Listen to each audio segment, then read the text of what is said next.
బట్టతలతో బాధపడుతున్నారా? ఆధునితనమైన పద్ధతిలో hair transplantation చేయబడును. Face clinic, Hyderabad. నమస్తే రమ్మగారు. నమస్తే జయ. రమ్మగారు, దానాలు, రకరకాల దానాలు చేయటం వల్ల రకరకాల ఫలితాలు ఉంటాయని చెప్తూ ఉంటారు కదా, దీనికి సంబంధించి ఏదైనా స్టోరీస్ ఉన్నాయండి? బాగుంటాయి, మంచి మంచి కథలు ఉన్నాయి. చందమామ కథ చాలా బాగుంటుంది. ఒక ఊళ్ళో ఒక పేదవాడు ఉండేవాడట. భార్య భర్త, ఓ 2 పిల్లలు, 3 పిల్లలు. చాలా పేదవాళ్ళు. వాళ్ళకి ఏం ఇల్లు లేదు, వాకిలు లేదు. ఏదో ఒక గుడిసె, ఒక పెద్దవాళ్ళ ఇంటి గోడ కానుకొని, వెనక గోడ కానుకొని ఒక గూడు లాంటిది వేసుకుని అందులో ఉండేవాడు. రోజు వెళ్ళేవాడు అక్కడికి ఇక్కడ కాసిన ఒక గుప్పెడు బియ్యం తెచ్చుకుని. అప్పట్లో పనిచేసే వాళ్ళకి డబ్బులు పుట్టే రోజులు కూడా కావు. వాళ్ళు ఎందుకు పని చేయలేదు అని అడుగుతారు పిల్లలు. అవును, ఆ పుట్టే రోజు కాదది. అమ్మాయి ఆ చిన్న పిల్లల్ని చూసుకుంటూ ఇంటి దగ్గర ఉండేది. ఏదో చేతను వచ్చిన పని చేసుకునేవాళ్ళు. ఇవి తెచ్చుకుని, నూకలు తెచ్చుకుని గంజి కాచుకుని తాగేవాళ్ళు. ఆ నూకలు కూడా ఈ ధాన్యాలు అవి పనిచేసేటప్పుడు పొలాల్లో పరిగేరుకోవటం అంటారు. రాలిన కంకులు కాసిన అన్ని గింజలు వస్తే రోజు అన్ని గింజలు వచ్చేవి. అన్నం వండుకుంటే కూర చేసుకోవటం అది కష్టం. మళ్ళీ కూర కావాలి, మజ్జిగ కావాలి, ఇన్ని కావాలి. దొరికినాడు ఎవరైనా పెడితే కొంచెం అన్నం ఉండేవి వాళ్ళకి, లేకపోతే లేదు. అతనికి కొంచెం చెయ్యి కూడా సొట్ట, పాపం చెయ్యి అంత యాక్టివ్ చెయ్యి కాదు, పని చేయలేడు. అట్లా గడుపుతూ ఉండేవాళ్ళు. కానీ వీడికి ఒక గుణం ఏముండేదంటే, ఏదైనా కాస్త అంత గిన్నెడు గంజి ఉందనుకో, ఎవరైనా వాకిట్లో వస్తే అంత గంజి ఇచ్చేవాడు వాళ్ళకు కూడా. కుక్కొక్కటి కుయింకులాడుతూ వచ్చేది. ఓ పెడిచి అన్నం దానికి కూడా పెట్టేవాడు. అన్నం వండుకున్నప్పుడు ఓ పెడిచి అన్నం పెట్టేవాడు, కాస్త గంజి ఎవరికైనా పోసేవాళ్ళు. నూకలు గంజి కాసుకొని ఆ కుక్క కూడా ఓ చిన్న చిప్పలో ఇంత గంజి పోసి ఆడ పెడితే ఆ కుక్క తాగేది. అక్కడే పిల్లలతో అక్కడే ఉంటుండేది. అలా ఉండేవాడు. ఇప్పుడు దానం చేయటానికి చాలా ఉండక్కర్లా, మనకున్న దాంట్లో ఎంతో కొంత ఎవరైనా అడిగితే లేదనకుండా ఉండటం. మాకే లేదు అనకూడదు, ఇదే ఉంది కాస్త ఇస్తానని చెప్పచ్చు. ఈ లేదనే గుణం మంచిదే కాదని చెప్తాయి కథలన్నీ కూడా.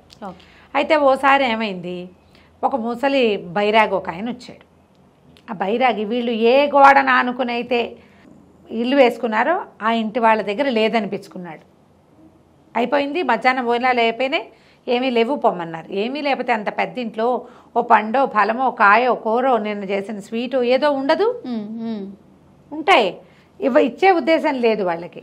అవి ముసలి బైరాగి అలా తిరిగి వీళ్ళ వాకిట్ల వైపుకి వీళ్ళ వైపుకి వచ్చాడు. వస్తే అప్పుడే వీళ్ళ ఇంట్లో గంజి ఉడుకుతుంది. మధ్యాహ్నం 3-3:30 అయింది, ఎండాకాలం. ఆ బైరాగి అట్లా పోతుంటే, ఓ తాత నీళ్ళలో కూర్చో, ఎందుకు ఎండలో నడుస్తున్నావు అని ఈ బిచ్చగాడి తాలూకు, ఈ పేదవాడి తాలూకు కొడుకు కేకేశాడు. అంటే పొంతలో నీళ్లున్నాయిరా అని అడిగాడు ఆయన. నీళ్లున్నాయి, మంచినీళ్ళు ఇస్తాను రమ్మన్నాడు. ఇట్లా గూడల్లే ఉంది కదా, ఆయన వచ్చి ఆ గూట్లో కూర్చున్నాడు. కూర్చుంటే పిల్లాడు మంచినీళ్ళు ముంచి ఇచ్చాడు. నీళ్ళు తాగి ఆకలిస్తుందిరా అన్నాడు. అనేసరికల్లా ఈ పేద ఆయన అన్నాడు, బాబు గంజేనండి, పెద్దవి ఏమి ఇవ్వలేము, అన్నం వండుకోలేదు, ఈ పూట గంజి ఉంది, గంజి ఉడికింది, ఇప్పుడే పళ్ళేల్లో గంజి పోసుకుంటున్నామని 4-5 పళ్ళేరు అంతంత గంజి పోసుకుంటూ ఏం చేశాడు, తన పళ్ళెంలో ఇంచి కాస్త పెళ్ళాం పళ్ళెంలో ఇంచి కాస్త వచ్చి పలబూసి ఆయన చేతికిచ్చాడు. పోసేసరికల్లా ఆయన మెల్లిగా ఆర్చుకుని ఆ గంజి తాగాడు. గంజి తాగి, ఊరిని నువ్వరే నాకు ఇచ్చావు, తగ్గిపోయింది కదరా నీకు అన్నాడు. ఏముంది బాబు, రేపొద్దున తాగుతానులే, ఆ వారట ఒక అరగ్యాసు అరముంతడు మంచినీళ్ళు తాగితే సరిపోతుంది, ఎండకి చచ్చిపోతారు పెద్దవాళ్ళు అన్నాడు. అనేసరికల్లా ఆయన అన్నాడు, ఒరే మీ గంజి కాచుకుని బొచ్చిటి పట్టురారా, దాని సంగతి చూస్తాను అన్నాడు. అప్పుడే గంజి కాచేసి పోసేసుకున్నారుగా, ఆవిడ నీళ్ళు పోసి పక్కన పెట్టింది, అది శుభ్రంగా కడిగి తీసుకొచ్చింది.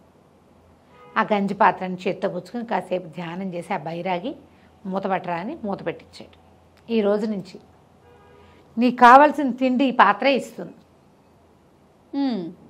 అని చెప్పి వెళ్ళిపోయాడు. మూత పెట్టి చేతిలో పెట్టాడు. వీళ్ళు ఊరుకున్నారు, వాళ్ళకి ఏం చెప్పుకోవాలో తెలియలే. సరే ఏమైంది, మరి ఆ మూతతో ఉన్న చిప్ప తీసుకెళ్ళి ఆ బొచ్చ లాంటిది, బొచ్చ ఇలా ఉంది, అది తీసుకెళ్ళి ఒక మూల పెట్టారు. అది మట్టిది, ఒక మూల పెట్టారు. వాళ్ళు మామూలుగానే కడిగేసి ఉందిగా, ఇక తోమక్కర్లా అది. అవునవును. ఆ పూటకి ఏదో ఆడుతూ పాడుతూ పడుకున్నారు. కాసనేమో పేలాలు ఏవో ఉంటే సాయంకాలం రాత్రికి తిన్నారు, పడుకున్నారు. పెందరాళ్ళే పడుకుంటారు కదా. తెల్లవారు లేచిన తర్వాత ఈయన పోయి వెతుకుని ఆయన గింజలు తెచ్చాడు. గింజలు దొరికినాయి. వాళ్ళు ఎవరో పెదకాపు గారు దోసెళ్ళు పోసారు, బియ్యము కాదు కానీ పట్రా గిన్నె అన్నాడు. ఈవిడ పోయి ఆ గిన్నె మూత తీసేసరికల్లా గిన్నె నిండా పదార్థాలు ఉన్నాయి.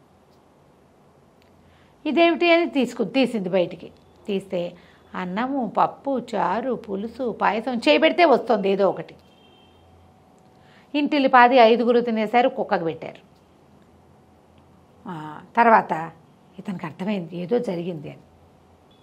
3 రోజులు 4 రోజులు తిన్నారు, ఇక బయటికి వెళ్ళటల్లా. ఇంకెందుకు ఆహారం ఆహారమే కదా బాధ, చేయబెడితే తిండి వస్తుంది. ఒక వారం రోజుల తర్వాత ఒక ఆయన ఎవరో వచ్చాడు. వీళ్ళదేమో పాక, అది ఇట్లా పెద్దగోడ మీద నుంచి ఇట్లా దింపింది, పంచలాగా ఉంది. తీస్తుంటే చక్కగా మంచి పాయసం వచ్చింది, పులిహోర వచ్చింది, 4 గారెలు వస్తున్నాయి. ఇప్పుడు ఇవి వచ్చిన ఆయనకి పెడితే ముష్టి వాళ్ళ ఇంట్లో నుంచి ఇవన్నీ ఎలా వచ్చాయి అనుకుంటారు కదా. అయినా సరే ఏం చేశాడు, భోజనం పెట్టి, అయ్యా మా దగ్గర ఉన్నది పెట్టాను తినండి, ఇది ఎక్కడి నుంచి వచ్చిందని మాత్రం అడగబోకండి చెప్పాడు.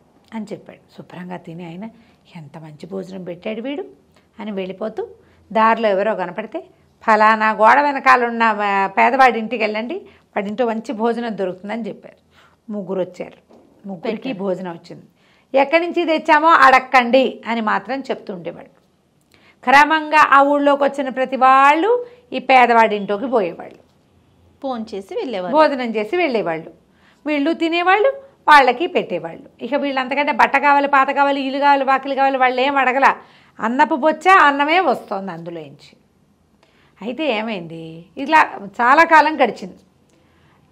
క్రమంగా వీళ్ళింటికి 2, 3, 4 కాకుండా 6, 8, 10 మంది, 12 మంది కూడా రావడం మొదలు సంఖ్య పెరిగింది. తీస్తుండే వాళ్ళు అవుతుండేది. ఆ ఊరి రాజుగారికి వంటశాలలో ఒక మాటలు పుట్టడం మొదలుపెట్టినాయి. ఏ వంట చేసినా సరే పదార్థం మిగలటం లేదు, తగ్గిపోతుంది ఈ పాత్రలోంచి.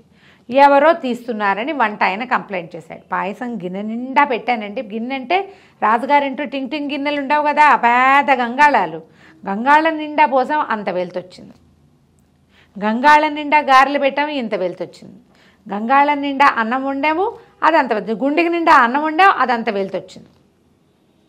వాళ్ళు 500 మందికి 300 మందికి వండుతారు, కానీ ఖచ్చితంగా అంత ఆహారం తగ్గిపోతుంది. వీళ్ళింటికి వచ్చేది 10-12 మందే కదా. సరే, అక్కడి నుంచి రాజుగారు గూఢచారులను పెట్టాడు. చూశాడు, ఏమీ కాల. ఎలా తరిగిపోతుందో తెలియకుండా తరిగిపోతున్నాయి పదార్థాలు. వంట వాళ్ళు కాదు, సైనికులు దొంగలు కాదు, భటులు కాదు, సేవకులు కాదు, దొంగలు ఎవరూ కాదు, పదార్థం తగ్గిపోతుంది. కొన్ని రోజులు గడిచాయి. ఈ లోపల ఏమైంది, ఆ రాజుగారిని కలవడానికి వచ్చిన ఫలానా పొరుగురు ఆయన ఎవరో ఏం చెప్పాడు, ఆయన్ని భోజనానికి రమ్మన్నారు. అతను ఒక ఏమంటారంటే పక్క దేశపు వార్తాహరుడు. అన్నం తిను అని చెప్పారు. నేను తినేసి వచ్చానండి అన్నాడు. అదేమిటి ఇక్కడికి వస్తూ నువ్వు ఎక్కడో ఎలా తింటావంటే, అదేనండి మీ ఊళ్ళో ఫలానా మున్సబ్ గారింటి వెనకాలన్న ఒక నేతవాడి ఇంట్లో, ఒక పేదవాడి ఇంట్లో తిన్నాను. ఆయనది రాజోచితమైన భోజనం, చాలా బాగుంది. మేము మా రాజుగారి దగ్గర తిన్నాం, వాళ్ళ దగ్గర తిన్నామన్నాడు. అప్పుడు ఏమిటి ఎవడు వీడు అని జాడలు తీశారు. వీళ్ళింట్లో ప్రతిరోజు భోజనం లభిస్తుంది, అది రాజోచితమైన భోజనం. రాచనగర్లో దొరికే భోజనమే కానీ ఇళ్లల్లో వండుకునేది కాదు. ఆయన వచ్చిన ప్రతి వాళ్ళకి దండం పెడతాడు. ఎక్కడి నుంచి వచ్చిందో అడగద్దు అంటారు. అన్నం పెట్టిన వాడిని ఎట్లా ప్రశ్నిస్తారు ఎవరైనాను? ఎవ్వరూ అడగటల్లా తినేస్తున్నారు. ఈయనకి ఏం డౌట్ వచ్చింది, వీడు కానీ ఏమైనా మాయం చేస్తున్నాడా మన ఇంట్లో నుంచి. అక్కడి నుంచి ఓ రోజు పొద్దున్నే ఏమేం వండాలో ఆర్డర్ పెట్టారు వంటశాలలో. రాజు మంత్రి కలిసి వెళ్ళారు ఈ పేదవాడింటికి. వీళ్ళు అన్నాలు పెట్టేసుకున్నారు, ఎవరు లేరు వాళ్ళ ఇంటికి. వాళ్ళు భోజనానికి కూర్చున్నారు. పేదవాడు, భార్య, పిల్లలు కూర్చునేసరికి 2 పెద్ద ఆజానుబాహులు, పెద్ద పెద్ద ముస్తీలు గిస్తలు, బ్రహ్మాండంగా మీసాలు ఉన్నాయి. వాళ్ళు వచ్చి అన్నం పెడతారా అన్నారు. అనేసరికి పిలిచాడు లోపలికి. అయ్యా కలిగింది పెడతాను, ఎక్కడి నుంచి వచ్చిందో ప్రశ్నించకండి అని వడ్డించవే అన్నాడు. ఈవిడ చేయి పెట్టింది, పదార్థాలన్నీ ఆకులో వడ్డించింది. రాజుగారు మంత్రి గారు మొహమొహాలు చూసుకున్నారు. తాము అక్కడ ఏం ఆర్డర్ చేసి వచ్చారో, వంటశాలలో ఏమేం పదార్థాలు ఉండాలని ఆర్డర్ పెట్టి వచ్చారో అవే పదార్థం ఇక్కడ కనపడింది. కనపడేసరికల్లా అక్కడి నుంచి ఈ భోజనం ఎక్కడి నుంచి వచ్చింది అని బాగా అడిగారు. ఎంత అడిగినా అతను చెప్పలే. నువ్వు చెప్పకపోతే తినమన్నారు. అనేసరికల్లా ఇతను ఏం చెప్పాడు, ఇక పేదవాడు ఇంకా చెప్పటం ఇంకా ఆగలేకపోయాడు. ఆగలేక నేను రాజుగారు, నేను రాజునని కూడా చెప్పాడు. చెప్పేసరికల్లా నాకు తెలియదండి, గత కొన్ని సంవత్సరాల క్రితం మాకు ఒక ఆయన జరిగిందంతా చెప్పాడు. ఇచ్చాడు. సంవత్సరం క్రితం ఒక ఆయన ఇట్లా ఒక బైరాగ్ వచ్చాడు, నా పాత్రని అక్షయ పాత్ర చేస్తానన్నాడు. మా బొచ్చని అది అక్షయ పాత్ర అయింది, అందులో నుంచి పదార్థం వస్తుంది, నేను ఎవరు వస్తే వాళ్ళకి పెడతా, ఎవరు రాపితే మేము తింటాం, ఎంతమంది వచ్చినా అందులో నుంచి పదార్థం వస్తూనే ఉంటుంది. రాజు కొళ్ళు మండిపోయింది. నా భోజనాన్ని వీడికి ఇస్తాడా ఎవడైనా బైరాగి, నీ బొచ్చిటి పట్టురా అన్నాడు. పట్టురాగానే ఆ బొచ్చని కర్ర పెట్టి ఫెడేల్మని కొట్టేశాడు. చిప్ప ముక్కలైపోయింది, మట్టి పాత్ర కదా, చెరచెరా వెళ్ళిపోయాడు. పేదవాడి భార్య అక్కుళ్ళు బొక్కుళ్ళుగా ఏడ్చింది. అయ్యో పాత్ర పగిలిపోయిందంటే పేదవాడు ఓదార్చాడు. ఏమి ఎన్నేళ్ళ నుంచి మనం గంజి తాగుతున్నాం, ఏడాదే కదా అయ్యింది, పోనీలే, ఈ పాత్ర లేకపోతే పోయింది, మనకు ప్రాప్తం అదే, ఇన్నాళ్ళు మనం తింటాం కాకుండా మనతో పాటు ఎంతమందికో అన్నం పెట్టగలిగాం, పోనీమన్నాడు. రాజుగారి ఇంటికి వెళ్ళాడు. కానీ ఇక్కడ వడ్డిచ్చిన పాత్ర ఆకులోది అన్నం తినలా, వీళ్ళ ఇంట్లో పేదవాడి ఇంట్లో తినకుండా వెళ్ళిపోయాడు. ఇంటికి వెళ్ళంగానే ఆయనకి భోజనం లభించలే. వంటవాడు పాత్రలన్నీ ఖాళీ అయిపోయాయండి అని చెప్పాడు. ఎన్నిసార్లు వండడానికి ప్రయత్నం చేసినా వంట అవుతుంది, పదార్థం ఖాళీ అయిపోతుంది. ఇక రాజుకు అన్నం లేకుండా పోయింది. మంత్రి గారు వాళ్ళ ఇంటి నుంచి ఆహారం పంపించాడు. ఆహారం పంపిస్తే రాజుగారు పరిశేషణ చేయగానే మొత్తం విస్తరించి పదార్థం అంతా మాయమైపోయింది. ఓహో, ఆ రోజు ఆకలితో ఉండిపోవాల్సి వచ్చింది రాజు. పళ్ళు, కాయలు, కూరలు ఏవి ఆయనకి ఆహారంగా లభించలే. రాజుకి కొంచెం కొంత భయం వేసింది. సరే మంత్రి గారిని రావించి చెప్పారు. చావిస్తే చూపించండి నాకు అన్నాడు. రాజుగారి కోసం అని బియ్యం పెట్టారు పొయ్యి మీద, బియ్యం అన్నం అయింది. అన్నం తీర్చి కింద పెట్టగానే టంగుమని మొత్తం మాయమైపోయింది, గిన్నె మాత్రం మిగిలింది. ఏ పదార్థము రాజు పేరు చెప్తే మిగలటల్లా. వంట చేసి అందరూ తిన్నారు. పోనీ రాజుగారి పేరు చెప్పకుండా వండి ఆకులో వడ్డిస్తే ఆకులోంచి మాయమైపోతాం. రాజు మంత్రి మాట్లాడుకున్నారు. మంత్రి అన్నాడు, అయ్యా మనం చేసింది పొరపాటు, దానివల్ల ఇలా జరుగుతుంది. ఇప్పుడు మనం 500 మందికి అన్నం వండేటప్పుడు ఒక 10 మంది అన్నం పోతే ఏమవుతుంది? మనం అది ఆలోచించకుండా ఆ పాత్ర పగలగొట్టారు. ఆ బైరాగ్ ఎవరో, ఆయన ఎవరో సన్యాసి, ఎంత గొప్పవాడో, ఆయన ఎంత తపస్వో, తన దగ్గర ఉన్న గంజిని దానం చేసిన వాడిని రాజు పోషించాలి. మీతోటి పోషింపజేశాడు ఆ బైరాగి. మీరు ఎప్పుడైతే అతని పాత్రను పగలగొట్టారో మీకే పోషణ లేకుండా చేసేసాడు భగవంతుడు అనగానే రాజు వెళ్ళిపోయి బైరాగింట్లో, ఆ బిచ్చగాడింట్లో, నీ దగ్గర ఏముంటే అది పెట్టి తింటానన్నాడు. అనేసరికల్లా పాత్ర పగిలిపోయిందండి, నూకలు కాచుకోవడానికి ఇంకా మట్టి పాత్ర తెచ్చుకున్నాను అన్నాడు. కాచిపెట్టు, నేను అదే తింటాను అని చెప్తే బియ్యం కాచి, అన్నం నూకలు కాచి, గంజి కాచి చేతిలో పెట్టారు. ఆ గంజే ఆహారం 2 రోజుల తర్వాత ఆయనకి. తర్వాత ఆ రోజు శపథం చేశాడు, నేను పొరపాటు చేశాను, నాది తప్పు. మీరు రోజు చక్కగా శుభ్రమైన ఆహారం తింటూ ఇంకొకళ్ళకి దానం చేయగలిగే స్థితిని కల్పించిన వస్తువుని పాడు చేశాను కాబట్టి ఇక నుంచి రాజస్థానంలో వండిన వంట మీ ఇంట్లో ఎంతమందికి భోజనం కావాలంటే అంతమందికి అక్కడి నుంచి వస్తుంది. మీ ఇంట్లో ఏది వండారో అదే నాకు భోజనం. బాగుంది. అట్లా ఈ పేదవారింటి భోజనమే రాజు 3 తరాల పాటు తిన్నారట. అట్లా వాళ్ళు అబ్బా 3 తరాల పాటు వీళ్ళింటి నుంచే అన్నం వచ్చేది. ఈ పేదవాడికి మాత్రం తమ ఇంట్లోది కాదు, రాజుగారి ఆస్థానం నుంచి, రాజుగారి పాకశాల నుంచి భోజనం వచ్చేది. 10 మంది వచ్చారు అని కబురు వెళ్తే 10 మందికి ఫుడ్ వెళ్ళిపోయేది. బాగుంది. అలా ఏర్పరిచారు. దానం ఇలాంటి ఫలితాన్ని ఇస్తుంది. భలే ఉంది రమ్మగారు. ఇది కథగా చెప్పుకోవడానికి విచిత్రంగా ఉన్నప్పటికీ తప్పకుండా మన జీవితాల్లో ఇది జరుగుతుంది. మనం ఇచ్చింది తప్పకుండా ఏదో ఒక రూపంలో మనకి వెనక్కి తిరిగి వస్తుంది. ఈ ఇవ్వటము సహాయంగా కాదు, నాదన్న భావనతోటి కాదు, లేదనకుండా ఇవ్వాలి.